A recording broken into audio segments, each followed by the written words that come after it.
First question I'm keen to ask is, what are the macro trends that you're seeing in the new car buyer survey, and what have they been over the 1, 2 and 3 year periods, or even greater? Yeah, great question. There's a couple of things that are sort of intertwined that we're seeing. The first one was something that I noted in a study back in about 2005, which was really that the population projections indicated that we were going to get older. The Australian population is simply aging. Now, what's interesting is that clearly has simply, and coupled with the fact that the boomers, as people would know, richest generation ever, they are increasingly dominant part of the automotive industry. In fact, to the point that last year, for the first time, 50% of all new car buyers were over 50. And to make that even more interesting, I think, because you kind of think about car markets as being all about families, for example. Now, there's another macro trend going on along with the population aging, and they're interrelated, is that household structures are changing. So in about a year or two's time, we're going to get to the point where couple households are the same number as children households. So even though you might kind of feel like most households are with kids, that's not going to be true for very much longer. But within that sort of subtle shift that's happening, what it's also doing is and coupled with the economic environment, is that families with children are no longer a dominant part of the market. In fact, they make up around about 35% of the market. In other words, what's that? 65% are either singles or couples, and most of them are older singles or couples. And obviously part of this increase in single people household is because partners dying, at older ages, but also because there are increasing numbers of people who simply choose to not have children, which is, again, perfectly fine, but it also just means the types of cars that we want changes. So while that's been going on, there's been a couple of other really interesting things. I'm old enough to remember before the SUV boom, but essentially what's happened is we've moved away from what you'd call the big, tough four-wheel drives and increasingly into these lifestyle SUVs. And I mean, I remember not so long ago, small cars, biggest segment, 25% of the market. Before that, it was large cars, but large cars have been going off a cliff for 20 years, if not longer. However, small cars last year were down under 20% of the market, the private and small fleet market, whereas medium SUVs were now the biggest segment. What's perhaps surprising, again, if you look at the good old marketers, that's all about families, right? But yet most medium SUV buyers do not have children. They are, in fact, older couples. That's amazing, because having come from OEM land, we always would talk about the medium SUV, which is the family car, and the need for 7 seats, and it's got to be for the blended family even. Yeah, but no, it doesn't hold up. And again, the large SUVs perhaps do look like that. They are more family. But the medium SUVs are just the right size for an older couple as well. And yet the other thing that I kind of love about, and I remember when I started saying it, people really, I don't think, believe me, but it's so evident in the data, is that part of the reason that the older couples are liking the SUVs is they're a lot easier to get in and out of. Good old hips and knees. That is what's so nice about them. I've got some ride height, but I've got ease of entry and egress, and I think we forget sometimes those little minutiae, and again, it's probably a general observation on the industry. We focus on features, not benefits as a whole. We talk about, it's got this, but tell me what does that do for me? I think if salespeople, for example, could be much better at understanding what a feature does for you, something as simple as the ride height, the seat is simply higher, means it's easier on your old knees and hips to get in and out of. That's a really good point. We see it in the data so often. That's also behind the, continuing decline of the small car with the rise of the small SUV and even the light SUV.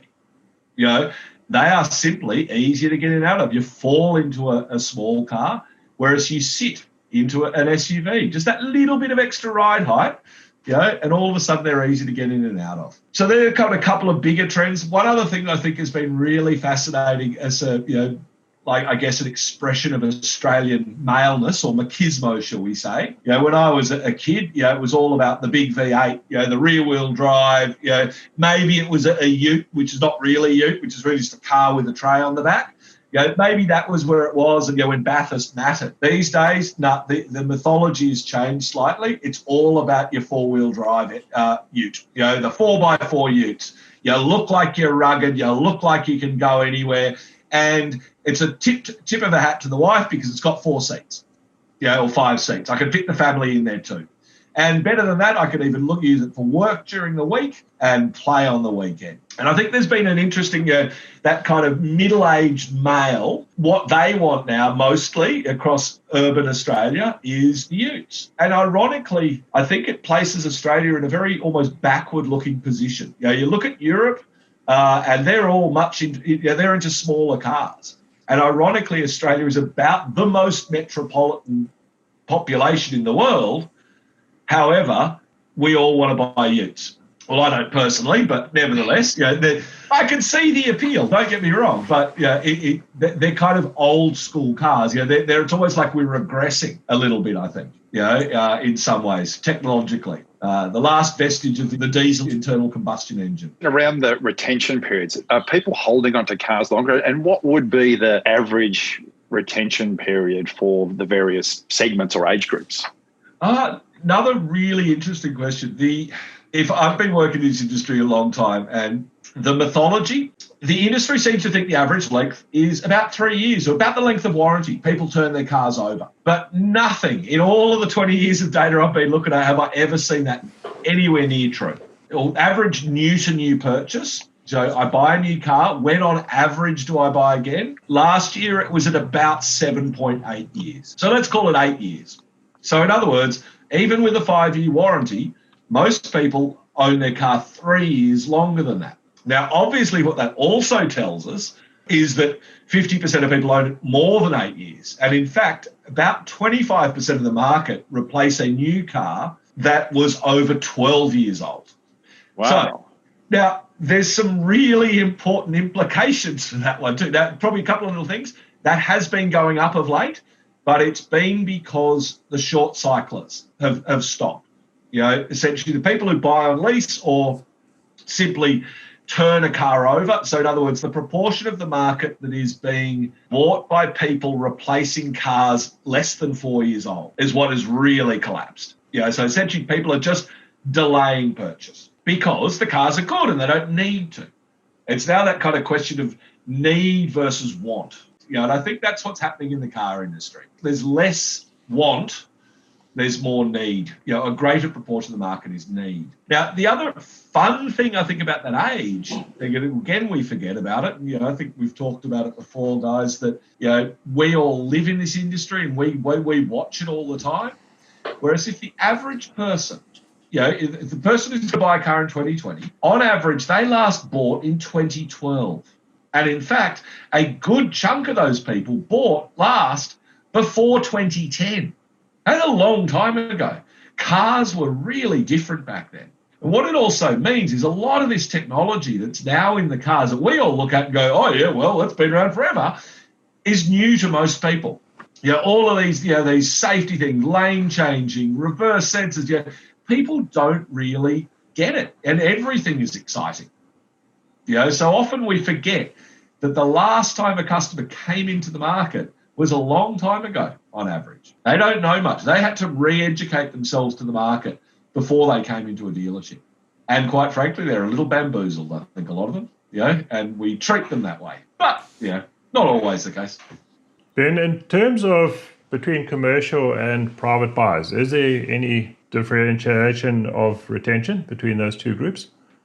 There is a marginal difference. It's kind of like luxury too. I didn't mention luxury. I should have meant that luxury cars on average are about 6 years old. And that's the same for the SMEs. Again, one of the things that we've seen as a result of changing rules around company fleets and all those sort of things is increasingly people are buying their own cars but using them for private and business use at the same time. So there's a couple of other interesting shifts going on. But yeah, they're still about the same. Yeah, it's about 6 or 7 years for commercial vehicles. again, despite what everybody thinks. And you know why I think that is, frankly? If you look at how those commercial vehicles are kitted out and the sort of stuff that needs to go on them, I don't blame them for putting it off. Yeah, it's a lot of hassle to start moving all of your toolboxes and all of those sorts of things. You know, if the car's working fine, why would you? Cars are expensive. They lose money. You know, as much as we might get excited by them, they're not money-making exercises. And it's interesting, Ben, because with depreciation, the car depreciates to a value, but all those accessories that are fitted to a commercial, they're depreciated to a net present value of zero. Yes. So you're right. So therefore, if you've just bought a $50,000 ute and put another $40,000 of kit on the back, well, that, when you go to trade it in, that 40 grand's worth nothing. And your ute might be worth 10 grand. That's it. So you really want to depreciate that as long as possible, not turn that over, or find a solution to repurpose that onto another. You just swap it from vehicle to vehicle. Yeah. And as you can appreciate, we're all pretty busy. That's probably, you know, if the car itself is still working, why would I? You know, what's in it for me? Yeah, and I think, again, the industry, it's funny, it's actually almost the biggest mystery I know that only a certain chunk of people ever buy new cars. I know about 30% of new car buyers disappear back into used. You know, so we've always got this used to new, new to used kind of cycle going on as well.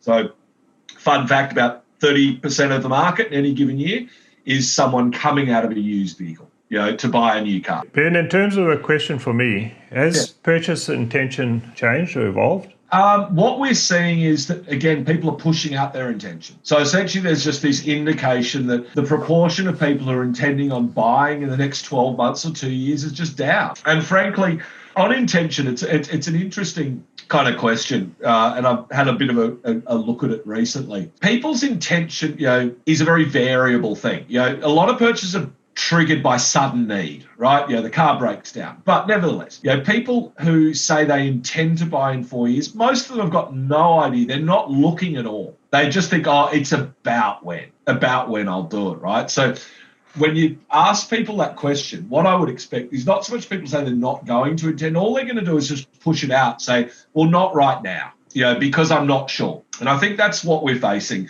is economic uncertainty creates reticence to act. You know, and cars will be hit by one of those things. You know, if you don't need it, they won't. And so we're seeing the proportion of the market who intend to buy in the next 2 years declining. And I suspect it's going to get worse. A couple of things have happened. You know, the market is pretty good at educating itself, but it takes time. You know, I mentioned before the length of ownership. So I've always said to a brand that it's about a 10-year journey to move, because that's about how long it takes to get about half of the market through the market, if that makes sense, you know, in terms of the cycle. So social media means any misstep means it captures you. If you don't manage that well, you suffer. So I think, if anything, we're broader than we ever were before. We're far less parochial, and the myth that Australians would prefer to buy Australian has been well and truly debunked. You know, I was doing a lot of research on it in the noughties, and it's what people think they should say. But the minute you said something like, oh, the one from Japan's got a cup holder in it and the one from Australia doesn't, which one are you going to pick? We'll take the Japanese one, thanks. Yeah, it was that shallow. So, yeah, I think the thing that's interesting particularly, we've only got 2 brands at more than about 10% and a whole lot in that sort of 5 to 8, 10%. Whereas in the not too distant past, you had 3 up top, you know, and then we saw Ford and Holden declines, Mazda rise, Hyundai rise, Kia's on the rise, Volkswagen's there. There are so many more players. Too much choice almost for everybody to survive. Then in terms of, you've spoken about economic conditions tightening in that, where do you see the average purchase price? And do you think that will change over time? Look, it is changing, but ironically not as much as you'd think. You know, when I was in my teenage years, which is now quite a long time ago, I still remember seeing ads for Corollas for $19,990. That's how much a car cost back then.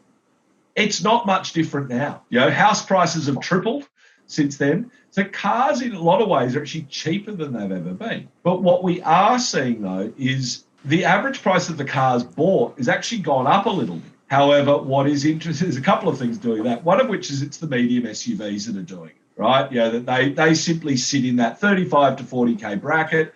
They're the dominant segment. But that's also being driven by the fact that the market is older and wealthier. In other words, the market itself is shifting. So, the mix is changing it and the buyers are changing, ergo the price is going up. However, one thing I did find absolutely fascinating, when you look at the growth of Lux, right? And this is another thing that's driving average prices up. Lux has grown dramatically in the last 10 years. However, the interesting thing is the proportion of the market over $100,000 has barely altered. In other words, most of that luxury stuff is in that sub-lux space. It's in this kind of, 50 to 100 or 50 to 90K. The A classes, the Q1s or the Q2s, the Q3s, the X1s, all of those sort of, let's call it the sub-luxes. So that's pulled price up. But that's, again, as much to do with older buyers having the spare coin, and yet the industry's kept prices down. It's cheaper than it ever was. So go figure. So, Ben, a question around satisfaction. Now, this is where from a new car, we talk about customers will either put you out of business or be loyal and keep you in business. Yeah. How's the new car dealer satisfaction survey? What are the trends that you're seeing in the new car satisfaction survey? And what are the key drivers for satisfaction or the alternative, dissatisfaction? Really interesting. That's a really interesting question. Now, I'll start with an observation that most CS programs or CX programs, whatever, customer satisfaction programs, are kind of flawed. Why? Because they only talk to customers who bought from you, right? So that's the only people we tend to interview, because no OEMs and even the dealers don't really talk to the people that they lose, right? So a couple of things happen, right? About 8% of sales in any given year are lost, or potential sales are lost due to dealer experience.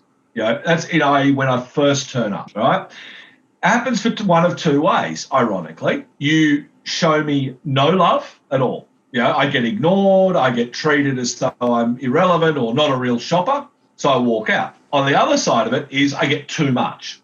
I'm pushed too hard, it's too high pressure. It's like, whoa, leave me alone. So again, it's about a skill set balance of the salespeople. A couple of fun little things in there. The average, 27% of the market last year only looked at and actively considered the car they bought. So in other words, wow. 1 in 4 buyers who come into your dealership probably aren't looking at anything else. I mean, there are models and brands get that more often. You can probably guess at them, but generally, and then a further 25% on only actively search for one other vehicle. So you're talking 50% of the market really only look at 1 or 2 cars, which is amazing. That's prevalent in the ute market, prevalent in small cars because of history, less prevalent in the SUVs where there's a little bit more.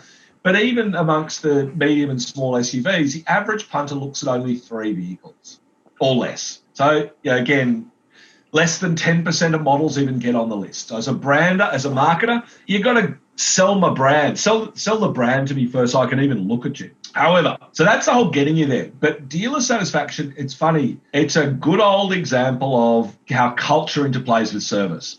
The biggest pain point that customers have after purchase is when the bloody hell am I going to get my car? It's the classic old thing of, as soon as you sold me the car, you forgot about me. I'm no longer important, or you lied to me about where the car was, all of those sorts of things. So essentially the breakdown, you did a good enough job to sell a car, but you lose the customer between order and delivery. And I think that's kind of, and that, if anything, that is the time to create the relationship with the customer, is understand that they are anticipating and waiting, really excited about this new car.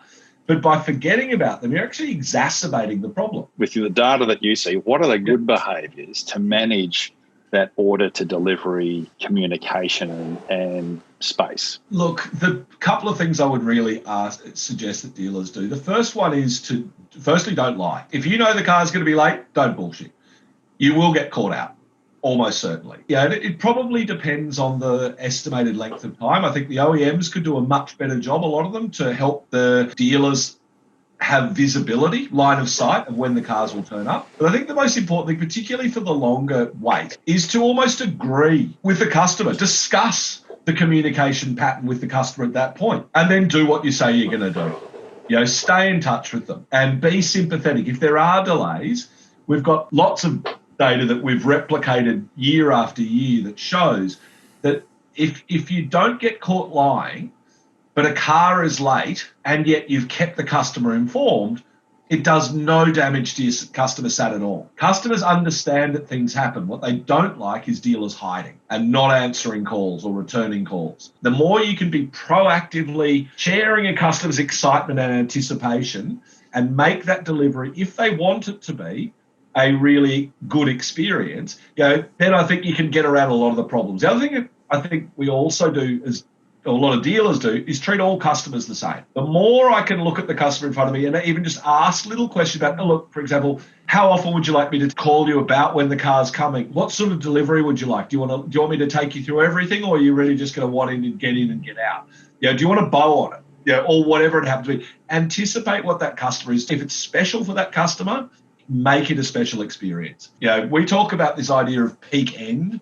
And about how memories are created, and your memories of events inform your future behaviours. If I left that dealership with my new car feeling like they loved me and they wrapped their arms around me and looked after me, I'm going to leave feeling great about that dealership. I'm not even going to question coming back for service. Of course, that's where I'm going to go because I trust them. And I think the biggest word is just trust. Don't break the trust of the customer, and do unto others as thou wouldst have done unto you. And it found what people really want from a dealer is to be their trusted friend in the automotive industry. Most people don't know much about cars. They don't think much about them the way we do. If a dealership can show it's got the customer's best interests at heart, you got a customer for life. But too often, it's what matters to the dealership, not what matters to the customer. Great example of that, where I think there are a lot of big opportunities. I mentioned before that, 50% of the market's over 50. A good chunk, 25% of buyers are retired. They, A, probably have an hour in their day to wait for the car, and B, would probably prefer to not be without their car for a whole day. Now, why on earth do dealerships not say, well, I can book you in for a service, so it's only a normal service, I can book you in from 10:30 till 12. Why don't you turn up at 10:15 and we'll have the car back, you're back in the car by 12, got comfortable waiting lounge. Drop it off at 7. Join the queue, pick it up at 5. For example, by asking a customer about what their day looks like and how they can serve the customer. Instead, it's all about them and the service manager wanting to know, have all his cars in a line, ready to go. Rather than, think about the loan cars you'd save, and if you could get 50% of your customers waiting, think how few loan cars you'd need and how much less parking you would need. On average, about 33% of people are loyal. In other words, buy the same brand again. Now, the biggest brand has over 50 or 60, over 50%, which means that most brands lose most of their customers at next purchase. Why? Because neither the dealer nor the OEM did anything to maintain a relationship beyond warranty, let's say, because they don't understand the length of ownership. So the whole cycle that they work on is too short. If an OEM and a dealer can work together and they can drive up loyalty, their marketing costs will go down and profit will go up. It's a really simple thing. Most brands just look careless. If you lose more than half of your customers at repurchase, that just looks careless to me. Wow. Which means that even if I only know a little bit about you, if I bother to put in place some decent communication models and get the tone right, it should be easy enough to stay in touch with the customer and anticipate what they're going to buy next. Another fun fact for you, 2/3 of people change segments when they rebuy. Wow. So your lifestyle change causes you to change your vehicle. That's right. Yeah, exactly. Yeah. And I mean, that average is true, including utes, where most people stay. So yeah, most people are shifting segments. Another couple of photos. The youngest average age segment, the segment with the youngest average buyer age, is either people movers or large SUVs, because old people buy small cars as much as young people. So you've got this funny little thing. So you start in a small car, it gets bigger, and then the kids leave home and you get a smaller car again on the hop. So, yeah, a couple of other fun facts. It is that life, the cycle of life. Yes, indeed. Yeah, look, it all makes sense, right? Yeah. Absolutely. Yeah. Well, Ben, thank you. It's Absolutely. been, as always, an amazing discussion, and you can tell just with John and myself, we're just in awe with the information. I think your background actually is appropriate because it is this aura of information and knowledge. Absolute pleasure, gents. Thank you very much for the opportunity.